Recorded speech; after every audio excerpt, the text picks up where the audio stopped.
Good morning. I'm Harley Schlanger from the LaRouche Organization with your daily video update for August 22nd, 2022. Today I'm going to take up the question of the coming demise of the globalist New World Order. And I'm going to do it by looking at what the actual plan or strategy is for the so-called democracies. This goes back to an event in December of 2021 on the 9th and 10th for what was called the Summit for Democracy, which was presided over by Joe Biden. And the goal was, according to its promotion, to promote, quote, an affirmative agenda for democratic renewal, unquote, to build a force for collective action by setting forth an affirmative agenda for democratic renewal.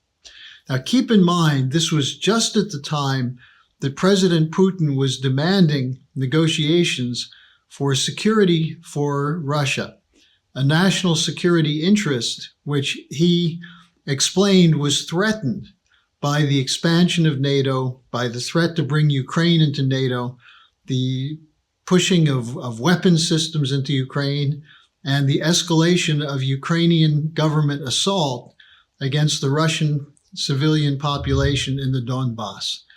So as this was in the midst of a fairly dramatic negotiation process, instead, at the side was this Summit for Democracy. Now, what was the strategy here? Well, to defend against authoritarian regimes. To do that by what? Supporting a regime in Ukraine, which was run by oligarchs and included in its defense and security departments neo-Nazis. Secondly, to fight corruption.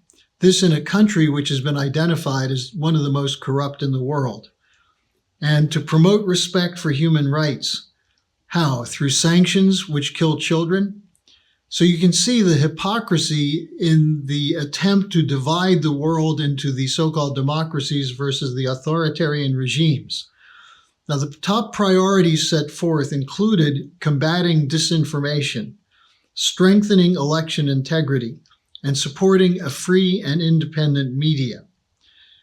Outside of the transatlantic world, most informed officials view this as hypocritical bunk.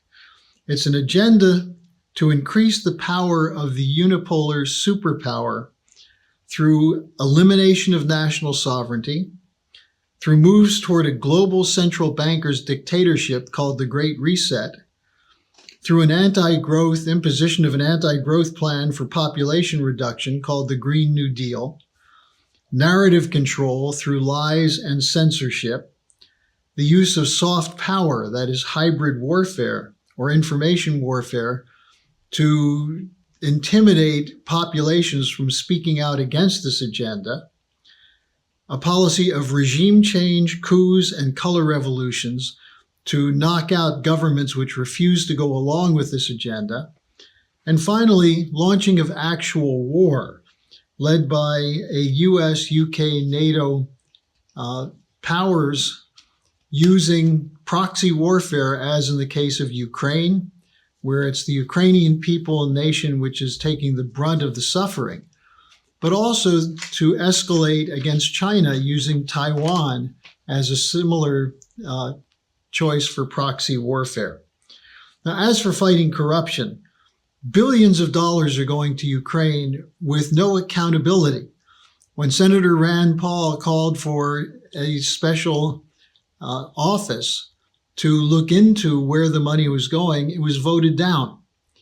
And instead, we now know billions of dollars of weapons are going to who knows where.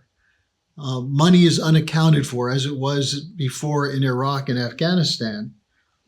And in the meanwhile, weapons are being placed in the hands of neo-Nazi security forces. Now, the so-called democracies, led by the U.S., the U.K., and the EU, have co-opted Japan, the South Korea, and some of the Five Eyes countries, Australia, Canada, and New Zealand, into their ranks. And they're demanding an economic decoupling from Russia, as well as from China. Who's going to pay the price for this?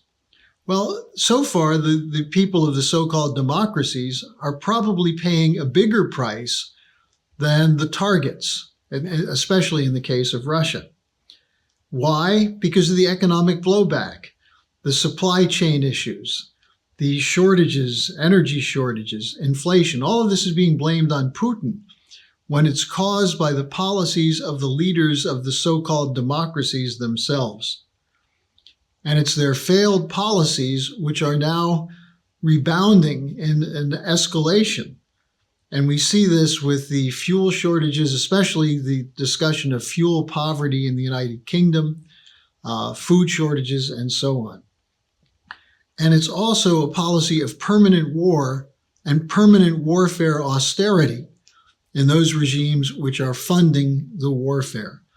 And this is the establishment of global NATO as the enforcement arm of the sole superpower and the rules-based order.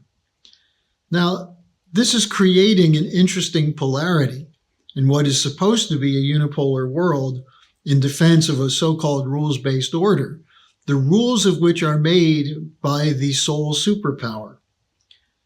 And as a result, the so-called democracies are the ones becoming isolated, as was pointed out by President Putin in his address last week at the Moscow International Security Conference. Now, part of what's happening is the emergence of an alternative. This has been underway for a while because of the failure of the West's economic policies to address the conditions of underdevelopment and poverty in much of the global South. But what we're seeing is a renaissance, what Helga Zepp-LaRouche calls a renaissance of the non-aligned movement. That is, nations that don't want to be forced into being part of one bloc or another, an East versus West confrontation, North versus South, but nations that wish to fight for mutually beneficial cooperation for themselves and their allies, as well as for their neighbors. Now, we see the emergence, for example, of the Belt and Road Initiative of China as a part of this, but the emergence of the BRICS nations, the Shanghai Cooperation Organization, the European or the Eurasian Economic Union, the African Union, the Organization of Islamic Countries. All of these are groupings which represent the majority of the world's population. And members of these institutions are not supporting the Western war against Russia in Ukraine. They're actually moving toward de-dollarization, the use of regional currencies and other ideas, innovative ideas to break out of the control by the Western financial system.